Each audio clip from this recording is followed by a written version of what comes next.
The Chaser Report is recorded on Gadigal land. Striving for mediocrity in a world of excellence. This is the Chaser Report. Hello and welcome to the Chaser Report. I'm Charles Firth and I'm Dom Knight, and everything is going to be just fine, Charles. Don't worry. I know you've been worrying. I want you to stop. I want you to stop worrying because multiple situations are going to be just fine. The Voice, yes, it's going to sail through now because Labor and the Coalition have struck a deal, Charles, to manage it. And not only The Voice, but the war in Ukraine is going to be absolutely fine. Something's happened in the past couple of days. I don't know if you saw it. Oh, yeah. It's all going to be okay. Everything's fixed. I can't think of a single problem that hasn't been addressed except climate change, but that's too hard. All right. Screw that. Let's talk about stuff that can be fixed. So it sounds like this episode, Dom, is going to be a very optimistic, happy episode. Yes, with good news. Because so often, Charles, in this podcast, we've had doom and gloom, COVID. We focus on such terrible things. And COVID is back. We might even talk about the fact that we now know almost certainly that it was a raccoon dog. Yes. We'll get to that. But I've always hated raccoons. While we're have you? Yes. Okay. Oh, yes. I mean, ever since I learned about their existence about 3 days ago. Because you have a raccoon and you have a dog, and the two should not mix. No. It's unnatural, Charles. It's unnatural. Yes. Am I sounding like a eugenicist there? Probably I am. Anyway, the point is people have been very critical of China. Yes. For completely suppressing the information. Yes. And some scientists uploaded the genetic signature of that particular virus, which proved that a raccoon dog was involved. Scientists have said, couldn't they have done this 3 years ago and helped us actually figure out what was going on? But the answer was no, because China doesn't want to be responsible for the cause of the virus. No, exactly. Yeah, because they know it was the CIA. What? The CIA framed China, didn't they? Oh, yeah, definitely. That's what they did. Yeah. So anyway, not only is China a trustworthy partner with COVID, yes, committed to truth, but they're going to fix the war in Ukraine. Did you see this? I noticed it because Putin went to Ukraine, didn't he? He did go. He turned up in Mariupol, which is one of the few areas, the biggest city that's under his control. Yes, as a propaganda visit. But then he headed back to Moscow, and Xi Jinping turned up to visit. And it's important to understand how amazing China's role is in this situation, because somehow, Charles, at the same time, they are best friends. In fact, Xi Jinping has called Putin his best friend in the past. They're besties. Yes. They have a no limits friendship between the two countries. They're allies. Yes. That word's been used in the past couple of days. They're allies. And yet at the same time, Charles, this is the brilliant thing. China is an honest broker who is staying out of the conflict and wants nothing more than to resolve it. Oh, that's nice. And just fix everything. So now that China's involved, now that Xi is there, it's going to be okay. He's going to fix it. I feel like, Dom, you are adopting that sort of heavy-handed sarcasm tone that you sometimes do. I know, but Charles, have you read the 12-point peace plan? Because I've got it here, and it's all very, very reasonable. Oh, okay. So it's all there done. are 12 points. Even Vladimir Zelensky says that it sounds good. So you heard it here first on the Chaser Report, peace in our time. Yes, peace in our time. Yeah. Point 1, respecting the sovereignty of all countries. That's the first point that China has. Admittedly, this is where the process breaks down at point 1 of 12, because the big question is, does Russia have to give back the Donbass, the regions that they've already seized, and Crimea?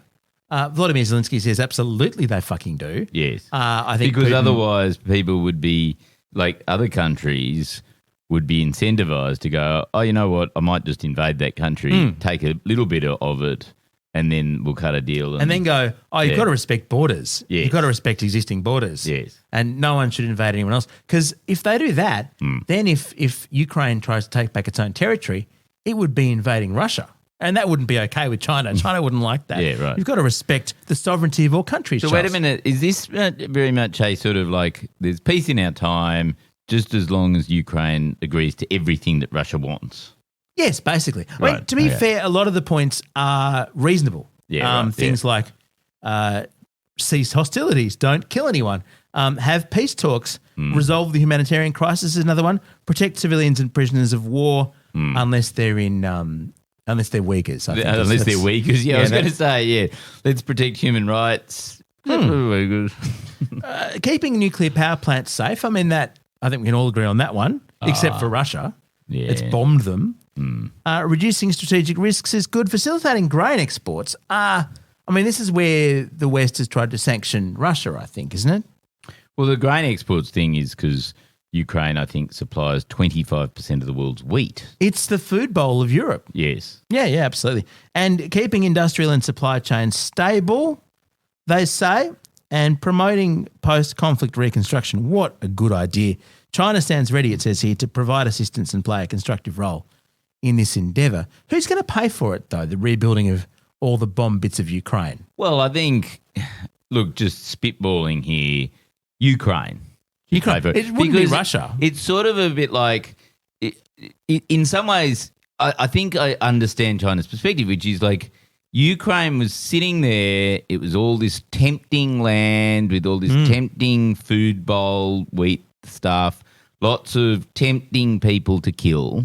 Yeah. And you can't really blame Russia for then invading Ukraine, seeing it was sort of... They were lured. Yeah, they were lured in. By all that excellent Ukrainian soil. And you know what happened with the soil, don't you, Charles? What? It turned into mud. And once the tanks went through it, turned into mud and they got bogged down. Which is Ukraine's fault because at that point it was still Ukrainian territory. And it should have just surrendered it. That would have been the best thing to do. Well, no, but also like it's their fault for making it mud. Yeah, absolutely. Absolutely. It was a trap. Yes. They said a booby trap for Russia. Yeah. And had Russia done even the slightest research into, I don't know, the concept of driving tanks in Ukraine, they would have realised that it was a terrible idea to send columns of tanks in. They didn't, and therefore they're losing. So this is the thing. From Russia's perspective, yes, what are they going to do? They can't win. They already have won. The whole point is they've won because Xi Jinping has come up with a peace plan that gives them the territory that they want. Yeah, exactly. But isn't it hugely embarrassing for Vladimir Putin to just be the little cousin? You know what? You know what's happened? Vladimir Putin is the Australia in the relationship and Xi Jinping is the America. Yes. They're the junior partner. Yes. Yeah. I wonder... Deputy sheriff of the authoritarian countries. Has China happened to sell Russia any nuclear subs to get through the mud? Well, they are. Actually, did you see a train left China with, I think, like 110 like excavators? Oh, really? Possibly to dig the tanks out of the mud. I'm not sure what's going on there. But no, look, I am being sarcastic on some level, but it is quite possible that China will force Russia to accept its peace plan so it can look like a good international citizen and things will actually end, except for the thorny question of what to do with the bits of territory that Russia's seized because it's not going to give those back. Why would Ukraine declare peace until it gets them back? So, unless China gives them lots of money, maybe. I don't know. I've got a solution. Oh, yeah. Which is, what if you sort of did some sort of AI simulation, right? Oh, that sounding good. You gave Putin one of those fancy new Apple AR headsets when they come out. That's good. And you make him believe that what he's seeing is, you know, Russia owning Ukraine and everything like that. So he walks around the Donbass with the glasses on and sees all these Russian flags everywhere. Yes. But actually they don't really exist. No, exactly. That's a brilliant idea. And you create sort of alternative reality. And you could apply that to all foreign policy. You could solve every single foreign policy problem. That's brilliant. By allowing people to have their own reality. You could give Albo those and Peter Dutton for that matter. And they wouldn't need the submarines. You could have digital submarines just swimming offshore. But also all the gas wells that they're building, Labor's building, you could give them to like Chris Bone and Tanya Plibersek and Anthony Albanese. They could go up to Queensland and Santos, like the actual company that's building all the gas wells. And they could see all these gas and the gas pumping out into the atmosphere. You might even be able to get some sort of bodysuit that makes it feel extra warm, you know, and stuff like that. And maybe, you know, like simulate a drought or, you know, extreme weather conditions. And so it looks as though climate change has progressed. Yes, exactly. And they'll go, oh, great, our policies are working. And yet what actually happens in reality is we don't build the oil wells and we instead fix everything. I mean, that's a very solid idea, Charles. I like it. But has it occurred to you that a much easier alternative would be just fucking the earth and doing nothing and then having AR headsets that convince us. So we're walking around a field and it's actually a burnt wasteland. There's nothing there. But through our headsets and through the goggles we're wearing, we're seeing beautiful fields. Well, that does seem to be the plan of the leaders of the world at the moment, isn't it? What if James Cameron designs it and it looks like Pandora? We don't have to live on the Earth anymore.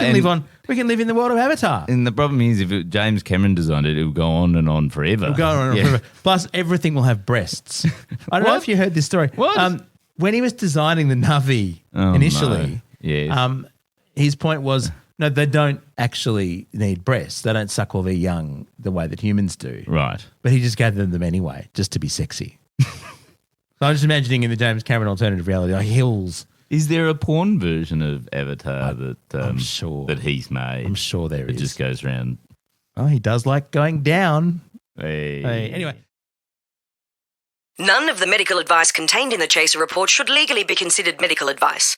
The Chaser Report. So no, Charles, it's going to be fine. No. But I think, look, I can see your point, which is the plan is for our reality to be bad. Yeah. But I actually think, like we promised the listeners an optimistic podcast. Okay. And I think I've solved the world's problems. You have. I think we just give everyone AR headsets as soon as they come out, like all the world's leaders. They can go off into their own fantasy land.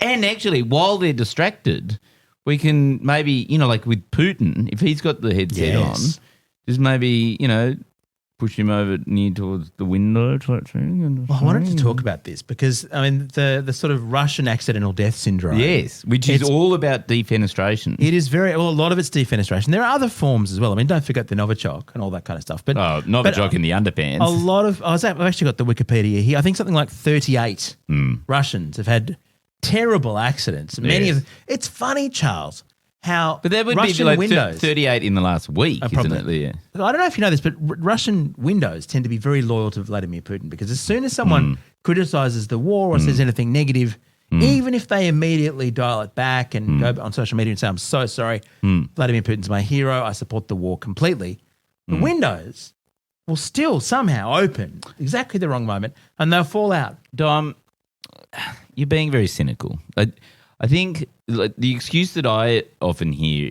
when somebody defenestrates themselves and jumps out the window is that so overcome with remorse and guilt were they that they chose to throw themselves out the window because they had realised that they had said something that Putin didn't agree with and they just... Oh, they felt too bad. They felt too bad. No, it was 38 between 2014 and 2017. There have been dozens more since. Oh, yeah, no, because, even just the number of generals who've been defenestrated in the last few months. And it's interesting how often they had massive assets that just somehow ended up under the control of Vladimir Putin thereafter. Yeah. Yes, isn't that... Someone's got to look after all those giant gas and oil companies that they used to own. Exactly, yeah. So, but maybe...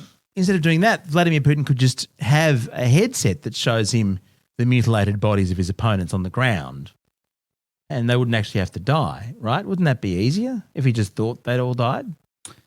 Yes. I think this is my proposal. I think, you can quench the bloodthirstiness of every tyrant just by giving them an AR headset. That's a very good idea. Now, Charles, on to the other thing that's been solved, and this apparently without Xi Jinping's help, and as always, we as two white men are the perfect people to comment on the voice debate, but a deal's been struck. The Coalition and Labor have come together to work out the deal for the referendum. It's just happened as we record. Yes. And so the deal is there wasn't going to be any pamphlet outlining the yes and no case. Because I think some in the government took the very small-minded view that you couldn't have a no case without it being horribly racist. That was the view that they initially took. But the Coalition have managed to make them see sense and have a no case that comes to all of our houses anyway. Right. So everyone's going to get something in the mail that explains the reasons to vote no. Well, I think that's what happened in 1999, wasn't it? Yes. You got both sides of the argument presented to you. You did. Yeah. But what they're not going to do is fund both sides of the campaign. They're not going to allow government money to tell people to vote no. And I think part of the point there is that Labor's setting up these mechanisms for all future referenda, right? Yes. And what they don't want is, because you can imagine a scenario where some fuckwit gets elected and wants to run a referendum on should transgender people exist or something. So let's call them Mark Latham, just to choose an example from this week's news. And you could exploit that by going some referendum that would definitely never get up, but use it as an opportunity to then massively bankroll one side of the argument, like to give them a whole lot of money that they would otherwise not get. I think it's called the Referendums Mechanism Bill. It's not just about this one. It's about all referenda down the track. Yeah. So it means you can't, for the Republic debate, for instance, spend lots of public money on each side of the campaign. Yeah. So that's good. So who came to the party on that? Was it the Libs or the Greens? They could have worked with the Greens and David Pocock. They had lots of ideas to, I guess, make it a little bit more progressive. David Pocock wanted to have the advertising blackout period and so on, and whereas I think the coalition just wanted blackout in general of the Constitution. Or whiteout, probably. White in, blackout, I think was the position. So Peter Dutton, of course, hasn't actually said whether he supports The Voice or not.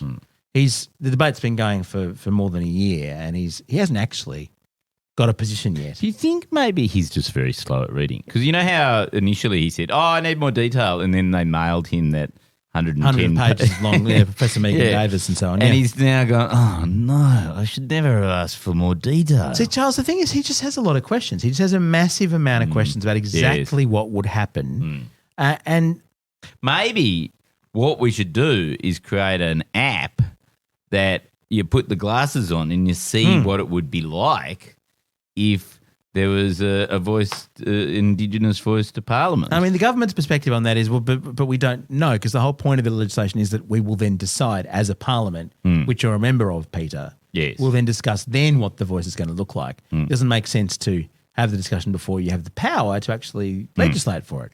Whereas he says, no, I must know the answer to all these questions. And some cynics have suggested that this is an attempt to derail the debate. Yes, of course it is. By arguing about the mechanisms and the processes rather than the substance. Because if you argue about the substance, Charles, you sound a tad racist.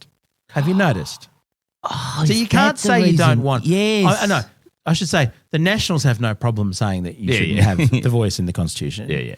But Peter Dutton doesn't want to come out and say that. No. Especially because the teal vote. Exactly. Yeah. So he's just said there's problems with the process. Well, I just want to know, can this legislation be applied to the TV show The Voice and the mechanisms by which that's conducted? Imagine if you had the voice to Parliament and it was Delta Goodrum. Wouldn't that be massively disappointing if after all this debate and fuss, the proposed model is actually just chairs flipping around? Yeah, but what if it actually turns out to be a rockin' great Aboriginal singer to Parliament? That'd be good. That'd be fucking unreal. That'd be imagine amazing. Question time set to music. You could just get Dan Sultan up there or something. Yeah. Christine Arnoux. Yeah. That's a model. Maybe you should tell Peter Dutton that that's on the table. Yeah, no, I think that's the way to do it, is to answer Peter Dutton's questions with just really specific but highly popular ideas like that. Because then he'd have to be the anti-Christine Arnoux candidate. No one's Christine Arnoux. Yeah, exactly. She's lovely. She is fabulous. You might have just solved the whole... I've solved it. You've solved it. I've solved world peace. I've solved climate change, and I've solved the voice to Parliament. But Charles, you know what will happen if we can't get the two sides to meet. Like they've managed to cut a deal on this, and Labor and Liberal.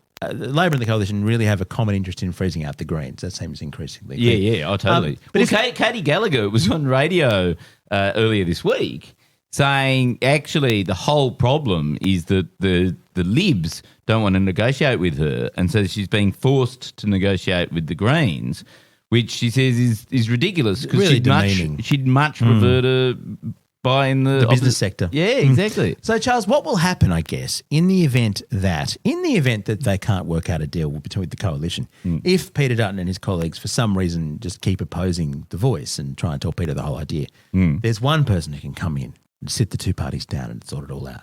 Me. Xi Jinping. Oh, the Xi honest Jinping. broker. Yes. He'll come in. Yes. And he'll just look at both sides and he'll do whatever Russia wants. Yes. But the good thing is that, that sort of plays into our favour, because presumably Indigenous people will be there and they'll say, hey, all these white people stole all our land, and Xi Jinping will go, oh, well, don't have to give it back. It's been taken. It's been taken. Let's respect the existing borders. I think that really works in white people's favour. Well, what we'll probably end up with in that process, which kind of reflects the geopolitical reality, is China's voice to Parliament. So we just find out what the Chinese government thinks on an issue and have to act accordingly. Isn't that just Twiggy Forrests lobbying sort of? I think that was actually Sam Dastyari, wasn't it? Wasn't Sam Dastyari the Chinese voice to Parliament at one point? Oh, former friend of the show. Several points. Yeah. There you go. Just a little light treason. Just a little bit there. I mean, it's so, when you've got bags of money, Charles, it's just so hard to source them appropriately. I've always found. Our gear is from Rode. We are part of the Iconoclast Network. We'll be back tomorrow. Now, also, just a reminder, if you're in Sydney, we're having a rally on Sunday to oppose the horrible changes to the superannuation system, which affect people who have over $3 million in cash in their outrageous. Super. Dom and I have been very, very distressed about this. It's the politics of jealousy, Charles. Yes, because, how are we going to make ends meet with only $3 million in Actually, cash? is Sam Dastyari coming to address the rally? Because he's quite well off these days. It's 3 million rimbimbi. I think that's right. Don't forget to give us a review on Apple Podcasts, by the way. And it's a fantastic chance just to wish Rupert Murdoch happy fifth wedding. That's what we want to see. Yes, that's right. And just give us 5 stars if you would be so kind on the way through. Thanks for listening. We'll catch you next time. See ya.